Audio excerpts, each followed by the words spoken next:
Okay, good morning. Today is Wednesday, September 14th, 2022, and this is the Fire and Emergency Services Committee meeting of the TCSD. May we have a roll call, please? Director Giardini Here. and Logan. Here. Okay. So with that, Pam, I know you're participating via Zoom, so I'm going to assume you have the agenda in front of you. I do. Okay, thank you. The first item on our agenda is the 2022 Safer Grant. And I'm going to turn it over to our Chief Peterson to provide some information regarding the Safer Grant. Yeah, good morning. So back in, let me go forward here. Can we do a When we start. presentation? There we go. So just a little information on the Safer Grant. This is a grant that's SAFER stands for Staffing and Adequate Fire and Emergency Response. The grant itself was created to provide funding directly to fire departments and volunteer firefighting organizations to help them increase and maintain the number of trained frontline personnel and firefighters available. Our current staffing, as you know, is on A shift, we have one captain that is augmented with the 24-hour reserve and one 12-hour firefighter. On B shift, we have a full-time captain, a full-time engineer that's augmented with the 12-hour firefighter. And then C shift kind of replicates A shift, a captain, a 24-hour reserve and a 12-hour reserve. And then as chief, I'm available to respond when incident command is needed, or if the engine's tied up or we don't have anybody else available. The Safer Grant would allow us to have essentially 3 personnel on each shift. A shift would have a complement of a full-time captain, full-time engineer, and a reserve. And all 3 shifts would be able to have a complement 24/7 with this Safer Grant. A little background on this. When I first started, I recognized the deficiencies, obviously the financial limitations, but the deficiencies in our staffing, having the one captain and one reserve after 8 p.m. Understanding the standards of NFPA 1710, and this is just informational, but 1710 basically is the guide that tells us what we should have on all structure fires. And essentially it tells us that we should have a minimum of 15 personnel on a low hazard residential structure fire. So for example, during the Sunnyside fire, when I gave the board the report on that incident, we only had 14 personnel on that incident. We only had 2 personnel on our engine at that time because it was before 8 a.m. and our 3rd person hadn't gotten on that morning. So it puts a little additional strain on the personnel and a little more of a physical demand. For a multifamily, a medium hazard, they recommend 28, and obviously for a large commercial, like a hospital, school, or something like that, they recommend 43 personnel. Again, recognizing our current staffing situation, I began researching for ideas, ways to fund the 2 additional positions that I thought we needed to get us to 2.0 staffing, and this Safer Grant seemed to be the best way to get there. AP Triton in their study recommended adding 2 career engineers, 1 on each shift, remaining shift, because we have the 1 on B shift. And then this would enhance and stabilize our scheduling, improve crew cohesiveness and stabilize scheduling, and the consistency of the crews, and then again balance out each shift with a minimum of 3-person staffing. So in February of this year, I submitted the SAFER grant and we just found out on August 26th that we received and were approved for the SAFER grant.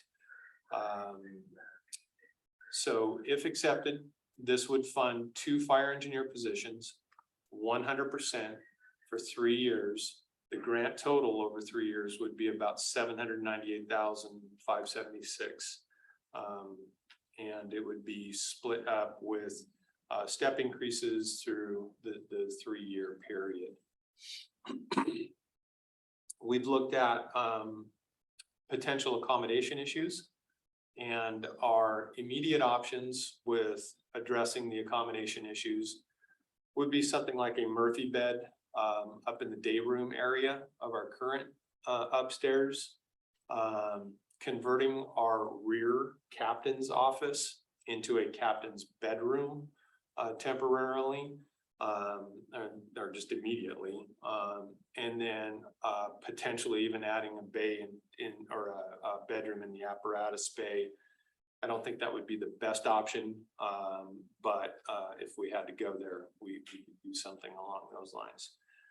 Temporarily, and this would probably, I call it temporary, but it'd be, long-term to the point of until we can do a station remodel, would be get the modular home, which would be part of a kind of a modified phase 1 expansion, where we wouldn't be wasting any money towards upgrading the station or expanding the station. We would add smaller elements as we progress towards that full station expansion.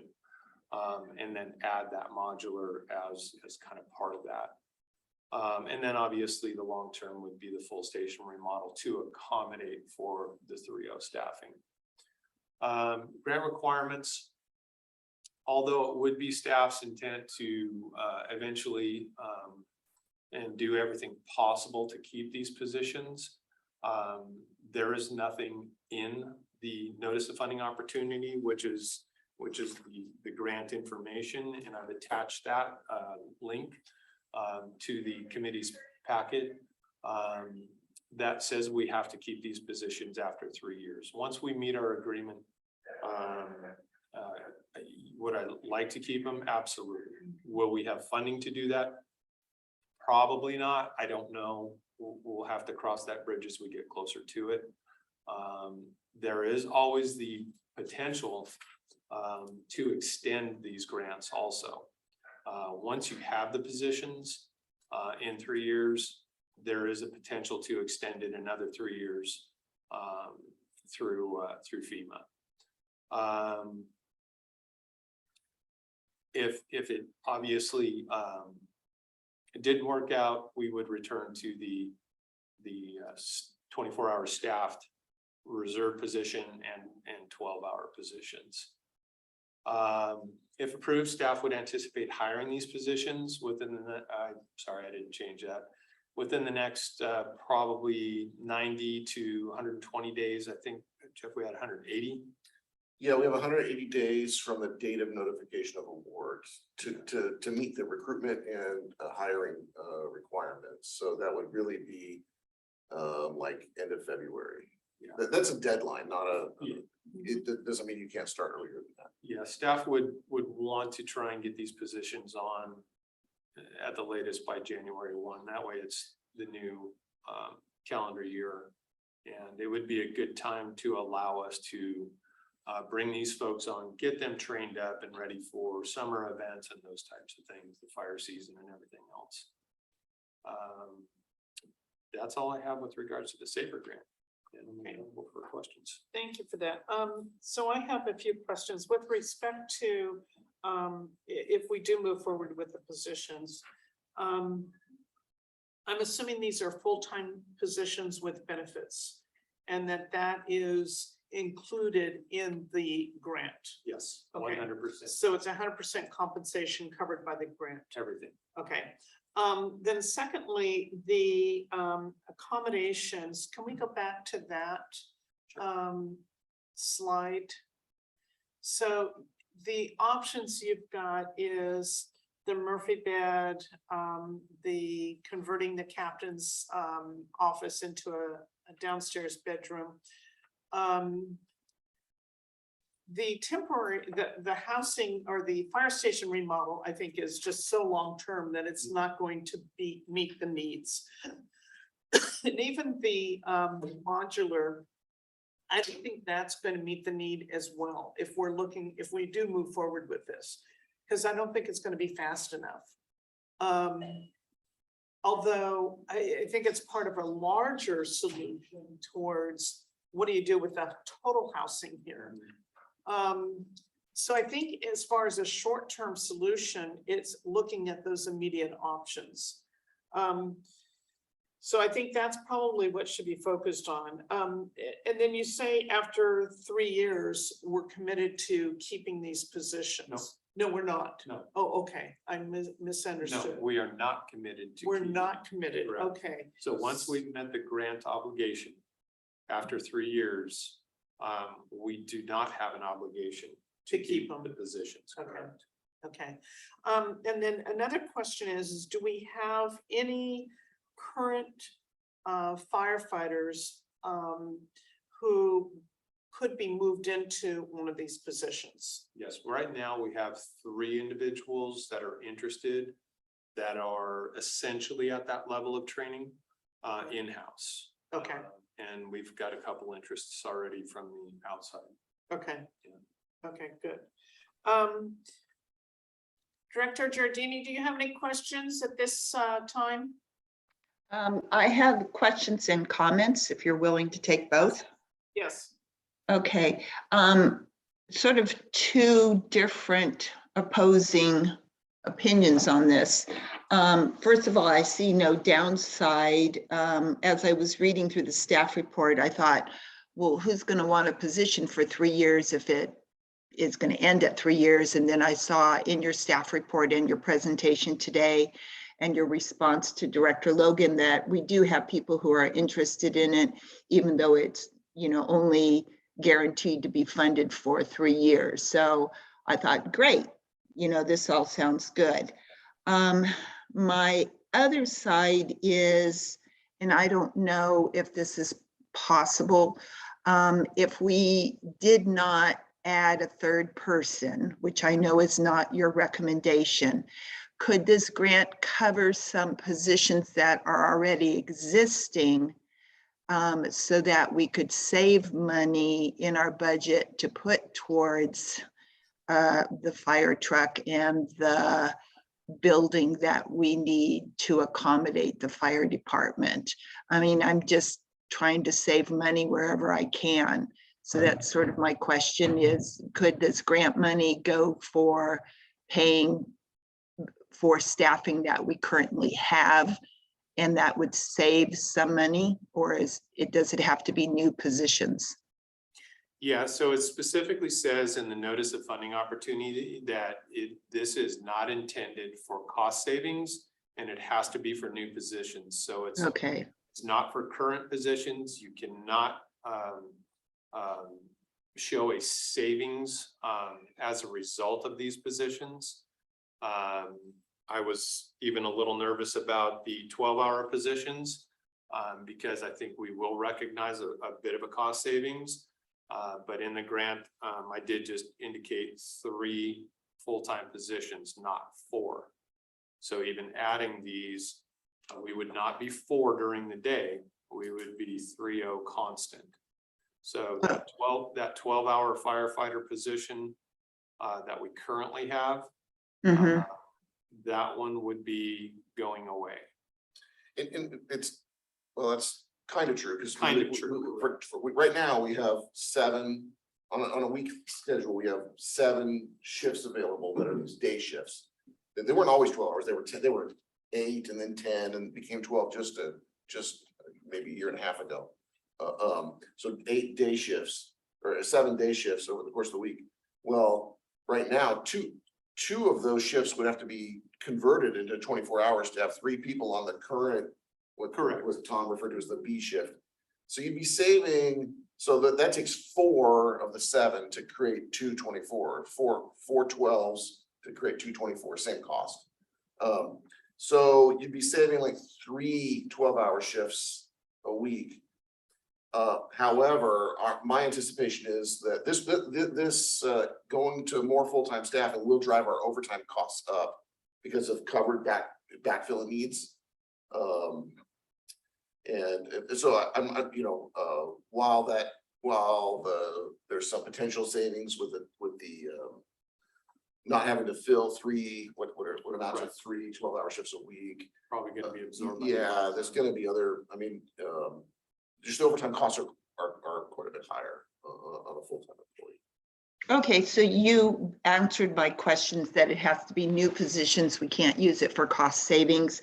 So then we're back to my initial reaction, which was, I don't see a downside and it covers the benefits. So it seems like a really good opportunity.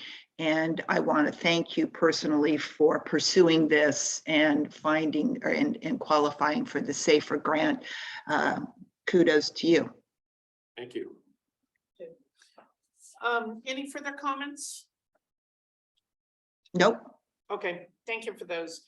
And then also looking at CFD funds. You know, we have about $65,000 currently available at this time. Is that roughly in the ballpark? Let me pull that up. Because my thoughts are is that, you know, I would hope that in 3 years' time, those funds would be sufficient to where we could potentially offset some of the cost, if not all of it, through some of those funds. Yeah, maybe even keep one of the positions if possible.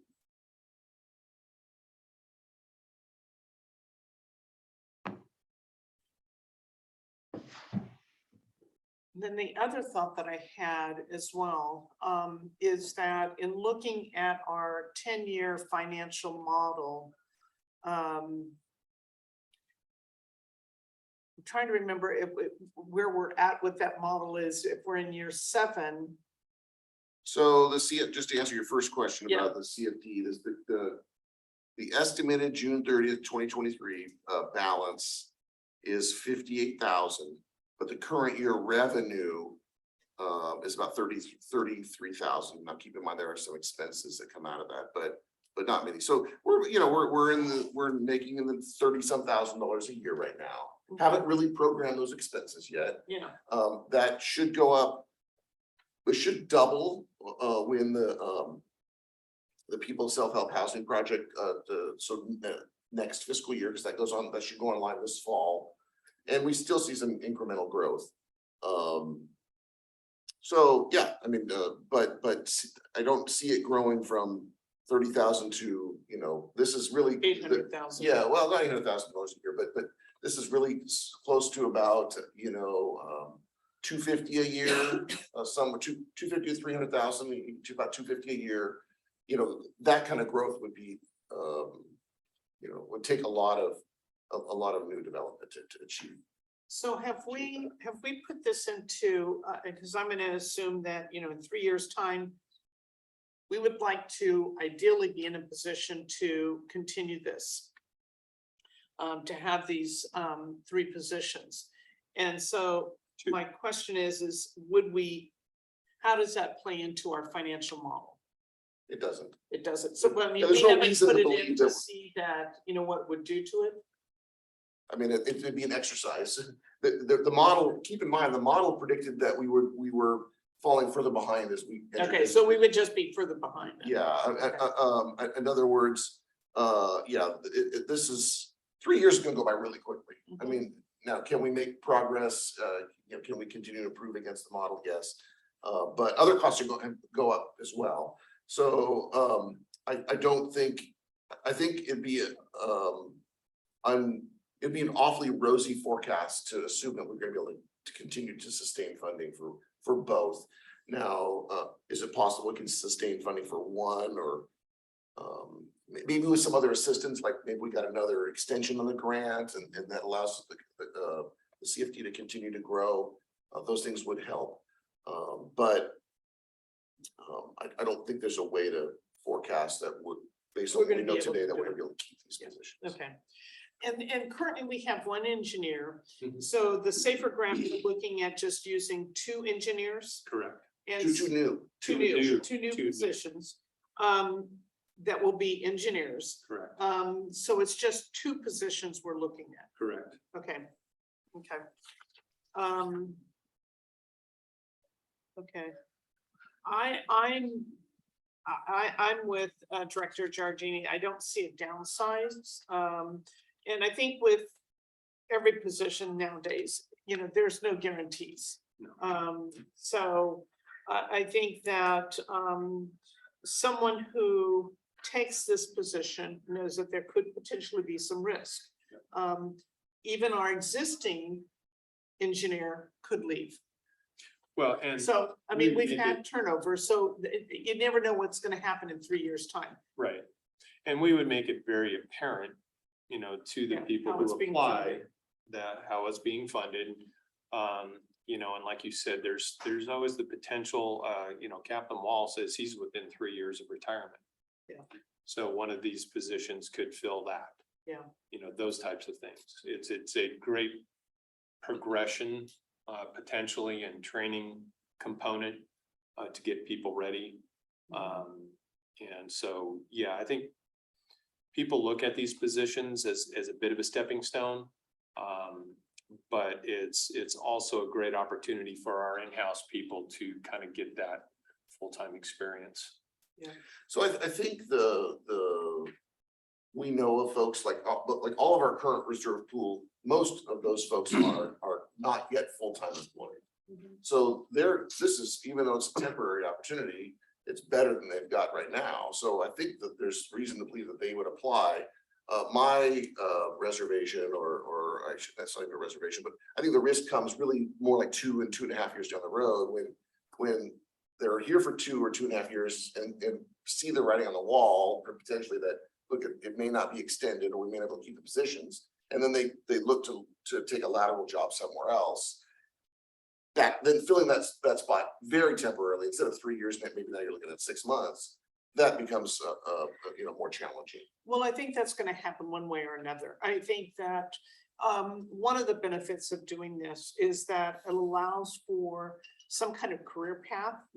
And, you know, there is a risk that in 2.5 years, they're gonna say, well, geez, I'm coming towards the end of the cliff. Yeah. It's gonna come to an end. But at least we've given them the opportunity to enrich the resume, if you will, to where they can make a lateral move. They're making lateral moves regardless. Yep. Because they're coming in here and getting some experience and then moving elsewhere where it's more permanent. So I think that's still a benefit to them and to us in the interim. So I'm in favor of what you're recommending here and moving forward with filling the positions. So Director Giardini, do you concur? Yes, I concur. Okay. So what we'd like to do then, we included this draft staff report. So it gave we're working towards getting this on the September 20th board meeting agenda.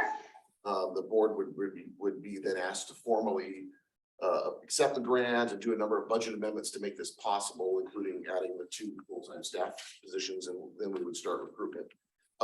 We'd like to just simply add to this draft staff report that this item went to the Fire and Emergency Management Committee, and the committee is also recommending that the board proceed with the recommended action. Yeah, I think that would be appropriate. Put it on the September 20th meeting with the recommendation from this committee to move forward with the hiring. So, Okay. Sounds good. I mean, even though it's short term in the interim, I think we've Yeah, got there are some real benefits Yeah, to the our community- fire department. And the community benefits, right? I mean, you Yeah. know, there's granted, those benefits might go away in 3 years, but for that 3-year period, we were able to enhance services because of the grant. Yeah. So. Okay. Good. Well, thank you for that. And I also want to also concur with Director Giardini in thanking you for applying for that grant. I think that sometimes there's a lot of documentation and effort that has to be put forward to get that. It's not easily achieved. No, So I think it's a real feather in your cap, and just want to acknowledge that and thank you as well. thank you. So, okay, then let's move on to the bottle fill station. Okay, so this was kind of was it gonna go to, there we go. This was kind of a surprise agenda item to the bottle fill station. A local businessman that I've known for a while asked me to meet with him and basically said his business is doing pretty well and asked if there was anything that he could buy for us. And essentially what happened was I gave him the litany of items that we're dealing with. And the one thing that came to my head was the surplusing of the breathing apparatus and those types of things, and the fact that we're constantly now having to run to Atascadero to fill our bottles. And so the number one priority to me from that equipment aspect was that bottle fill station. So I indicated the price of what the bottle fill station was, and he basically said, let me buy it for you and I'll send it to you. How So much are we talking? $51,000. Wow. Wow. This is, there we go. This is the donation, and this is essentially what the bottle fill station would look like. Myself and Captain Goldblum, we just spent a day and ran the wire that's required over to the area where it's gonna go. And we should see this show up in about 3 more weeks. And can I ask who the individual is? He has to remain anonymous. Oh. Yeah. Okay. Yeah, so I'm gonna push him to allow me to get past that. I told him I would invite him to the station once it's in. And then general manager and I have already talked about, I want to do a plaque to present to him during that period. He was opposed to any type of gesture like that, but I think I'm just gonna push it anyways. And Well, sometimes I can understand somebody wanting to remain anonymous, because trying to, keep a barrage of other, influx, yeah, coming his way. So I would respect that. I think that it would be appropriate to acknowledge that without including his name, if that's what he wishes. But I think it's worthy of having some acknowledgement Yes. that there's been a very generous donation Yep. made. So that's really wonderful. Yeah. So that's, I mean, it's huge. Yeah, it is. It really is. So, Well, I that's, can, Go oh, ahead. I concur with Director Logan in that even if it remains anonymous, that we should, publicize it. It just seems like the appropriate thing to do. yeah, yeah, we can do that. And just keep his anonymous status and yeah, go from there. but, well, that's very generous. Yeah, it was definitely a surprise, a welcome surprise for us. And he basically took the whole process and we gave him the contact information for the company. He contacted the company and paid for the whole thing, and it's just gonna show up in about 3 weeks. Well, the generosity is very much appreciated, and please pass on those sentiments. I will do that. Because that's huge. Yeah, it definitely is. Okay, any other comments on the bottle fill station? So maybe perhaps at the next board meeting, you can also provide an update on this, and so that the other board members are made aware of this. It's called out specifically.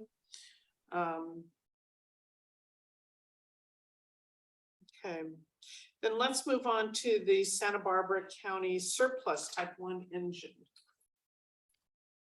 Okay, so we have had an opportunity to look at an engine from the Santa Barbara County. This engine would not be used, well, let me rephrase that. Would be used as a training engine. And I mean that from the aspect of when we do our academies, and we're doing about 2 a year now, because of the revolving door of our reserves. We've just spent an additional, thank you to the board, $70,000 on our existing type 1, which is aging. And so we're trying to extend the life of that engine. Anything we can do to kind of extend it 6 months, a year, more is going to be beneficial to us. The opportunity came up that these are very well mechanically maintained engines from the county of Santa Barbara that have about $10,000 to $11,000 worth of excuse me, asset replacement left on them that we would have to pay. But essentially we could get a well mechanically maintained engine for about $10,000 or $11,000. That would become our training engine.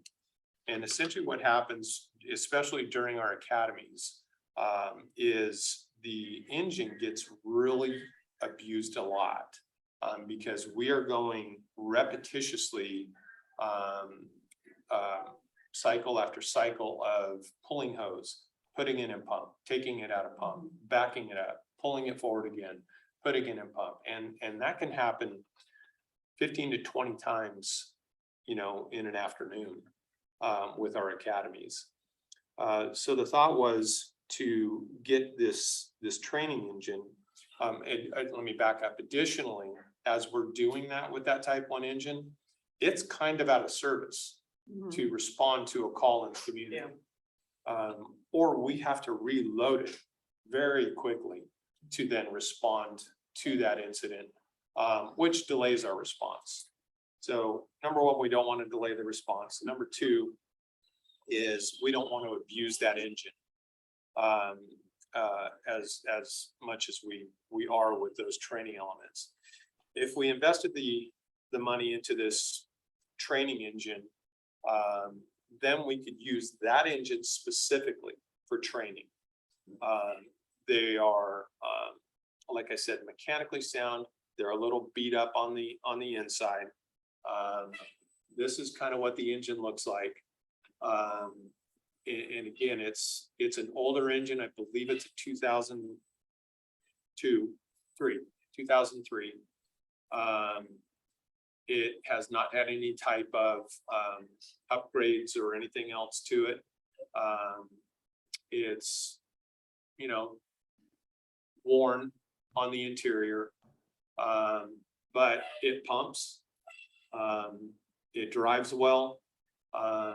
It has been maintained and serviced, and I've got all the service records from Santa Barbara County on the engine. Whoops, sorry. And so again, like I said, what we would look or intend to do is purchase the engine for $11,000, and then potentially ask the board to do a budget adjustment for $9,000 to $10,000 to do or purchase the items that we'll need to have to equip that engine. Some of the stuff we do have, breathing apparatus, those are older again, but we have enough training and spares that we can put on here. Radios, hose, that's our biggest thing. We don't have enough. We have what are sufficient amount of cross lays, which are our attack lines. We don't have enough supply line. So we would look at purchasing some additional supply line, fittings, those types of things. Everything else, we would look to use off our existing engine that wouldn't be, you know, too difficult to cross over. So if we get it for a training engine and we had a situation where we were hard pressed, for example, you know, our type 3 is out of county on an assignment, our type 1 has a little issue, we could potentially press this into service temporarily, very temporarily, as a backup type 1 engine. That would take a lot of the stress off our existing engine. So if our current frontline engine needed to go in for oil maintenance, whatever, and it's down for a few hours or Tire half change. a- We've had like 3 or 4 tire issues. a in the tire last change that Couple weeks that, took a half an hour. But during that half an hour, if we had a structure fire or something like that, yep, we're now depending upon neighboring agencies, you know, in that half an hour period. Are we taking a chance, and do other departments take that chance a lot? Yeah, it's just the nature of the beast. It's what we have to do, but this would negate some of those issues at a relatively inexpensive cost. So what, if the purchase price is $11,000, what is your estimate for kind of retrofitting and getting the hoses and what you need to make it kind of a temporary backup when our type 1 7195 is out of service for whatever. Roughly 9,000 to 10,000. 9,000 to 10,000? Okay. And then, okay, so I agree. If you're using our existing type 1 for training, and as you say, it's a lot of wear and tear. Exactly. In terms of what you're, you know, if you're turning that pump on and off, I mean, it's just a lot of wear and tear. Correct. More than it sounds like what you would in terms of responding to calls. Or even our normal training, because fire departments do normal training all the time. Mhm. But that additional burden, and our guys are gonna train on that engine, you know, during the week. Yeah. But it's not 15 to 20 times of backing up and redeploying every time. Yeah. And, you know, typically that's what we're doing with our new reserve firefighters during an academy.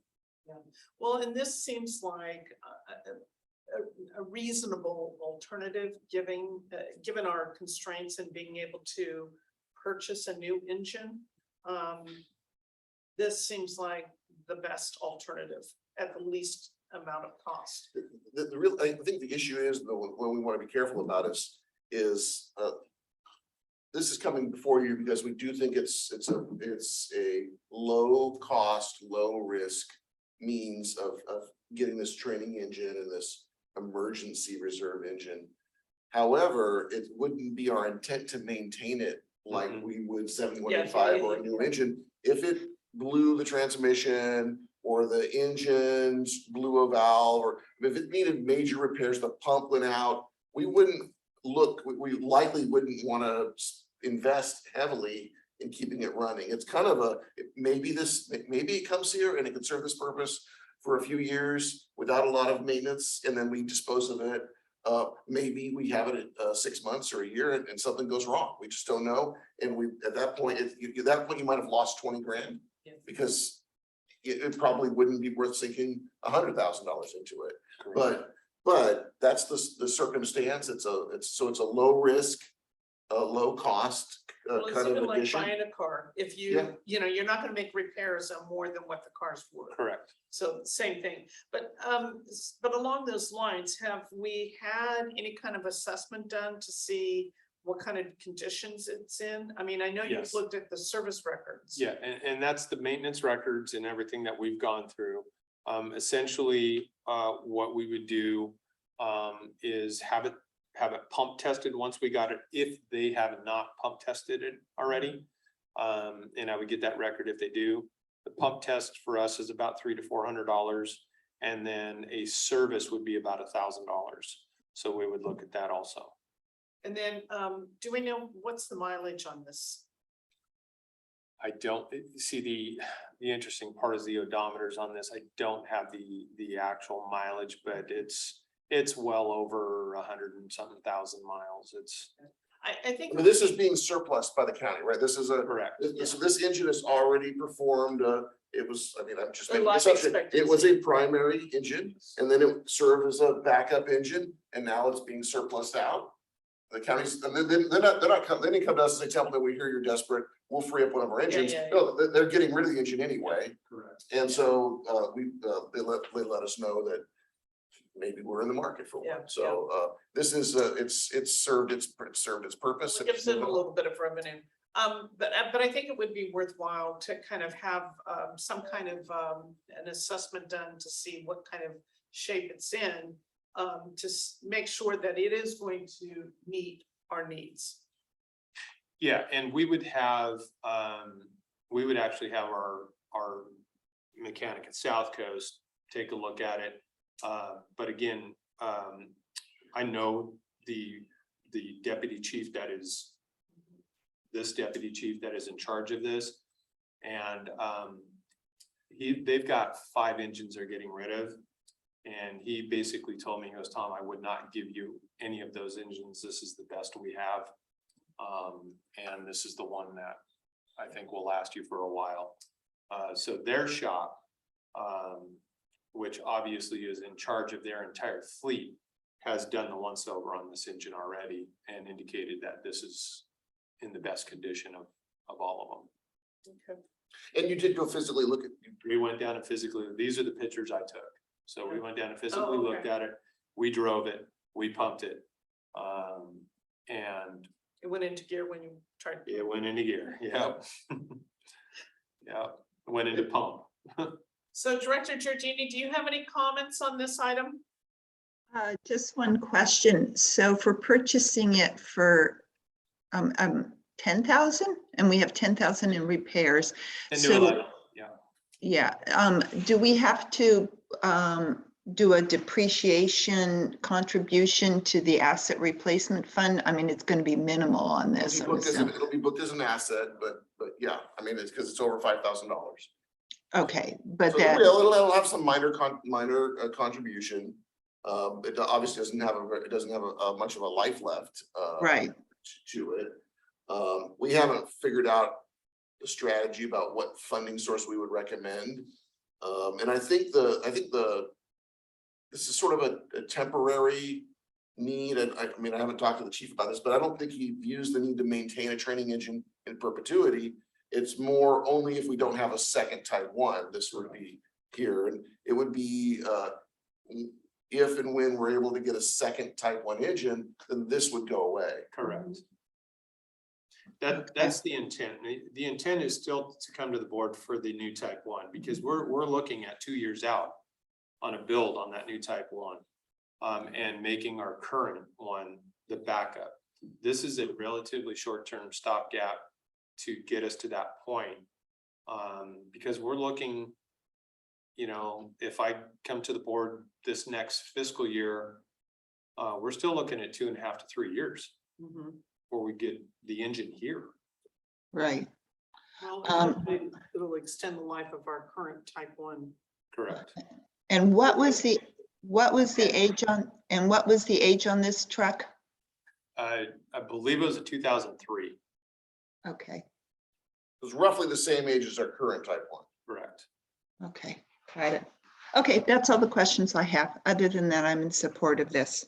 Okay, thank you for that. So what we would do, if the committee supports it, then we would put together a staff report and it would go on one of your meetings in October. This is not the county's not dealing with this in an emergency way. And we would develop sort of the total costs, not the purchase, the maintenance, the items that need to go on it. It's somewhere in the, $20,000 to $25,000 in investment that we don't have a budget for that right now. But we wanted to bring this to you, and again, it's possible that we could go down this road and something could go wrong. I mean, it's just, it's a risk. Yeah. But relatively low cost risk, right? It's Yeah. not a lot of money on the table. Yeah, I think we can mitigate our current situation. So I think that there is some benefit to offset that risk. So I would also support that recommendation that we put this on the October board meeting agenda to move forward with the purchase. So, so again, thank you for bringing that to our attention. I think it's, again, it's one of those short-term solutions. So. Yep. Okay, any further comments before we move on to our next topic? Okay, so moving on to item number 4, out of county assignments. So this is just an update for the fire committee. Approximately 14 days ago, our type 3 engine went out of county with 3 personnel. And it first originally went to the Root Fire, which was in Santa Clarita, Castaic, near Santa Clarita there. It was on that fire for several days. And then it got reassigned to the Mill Fire, which is up in Siskiyou County, up above Wairika. It was on the Mill Fire for several days. And then it wound up getting reassigned to another start up there called the Coyote Fire. It was on that Coyote Fire for several days. And there was another fire close to that called the Mountain Fire. Once they were completed with the Coyote Fire, they got assigned to the Mountain Fire because it blew up the day previous. So they've been on the Mountain Fire for the last few days, and they actually are in what is called demob this morning, and should be on their way home today. So they should be arriving back home tonight. So how many total days has it? So they've been 14 days. 14 days. But Yes. that's a lot of movement in 14 days. Correct. So just a rough estimate. We're anticipated to see revenues on that engine of about $28,200. There's other revenues from the staffing that comes in. Obviously, there's a little bit of money that goes out on the covering overtime here. But I've offset some of that with using Engineer Baker to cover some of Captain Wall's shifts and splitting the B shift and doing some other offsets that will save us some money back here also. But the incidents cover all of the staff and the engine, all the accommodations, fuel and everything else. But I just wanted to update the fire committee on where they've been and what they've been doing. So that's actually our crew working along one of the highways up there, and I think that one is the upper one's near Klamath. And who of our firefighters This went is out? Captain Wall and Cameron Rodlin and Cade Posner. And they've all been on it for 14 days and have been having a good learning experience. And just, I think it's important maybe that the chief let you know that I think we've been invited to about 5 Prior to this, fires this year, this summer. yeah, we've been asked to cover many strike teams so far. We've had some personnel issues with a couple of our captains that haven't allowed us to do that. One's mother isn't in good health, and there's some other stuff that took place that kind of took us out of that ability. And so this one aligned well, and we had all the coverage. Weren't any issues with coverage, so it worked out well. Well, having just spent the weekend up in Calistoga and Napa Valley, I was saddened to see the state of some of the trees up there. It is just a tinderblock because of the drought. The heat was, horrendous. It was 109 on one day, as well as I know down here, it was also just as hot. But to see the trees just so dried out, And it is just a fire waiting to happen. And because the glass fire blew through there are signs literally everywhere thanking first responders. So looking at that environment up there, I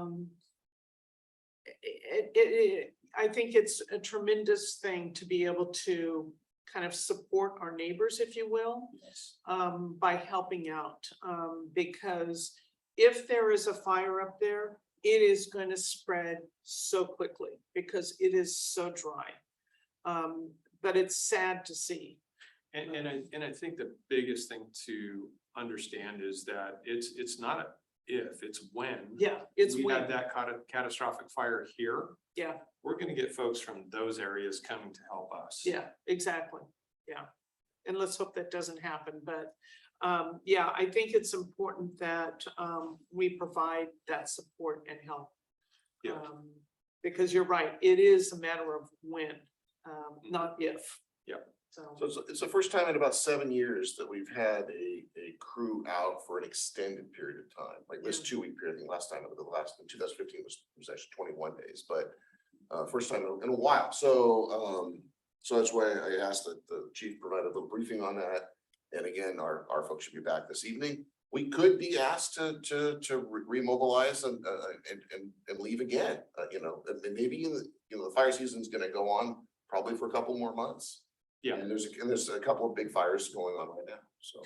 And that potential exists just on the mosquito fire itself. They could bring this strike team back in 3 or 4 days, ask us to go back out again with the new crew. Yeah, let's hope not, but yeah, well, thank you for that update. Absolutely. Any comments from you, Director Giardini? No, I thank you for the update. Okay, all right, well, that's all the items that we have on our agenda. We don't have any members of the public on the call. So I think we can adjourn our meeting at 10:53. So thank you for participating, Director Giardini via Zoom. And we'll adjourn. Okay, thank you. Bye, everybody. Bye-bye. Thanks.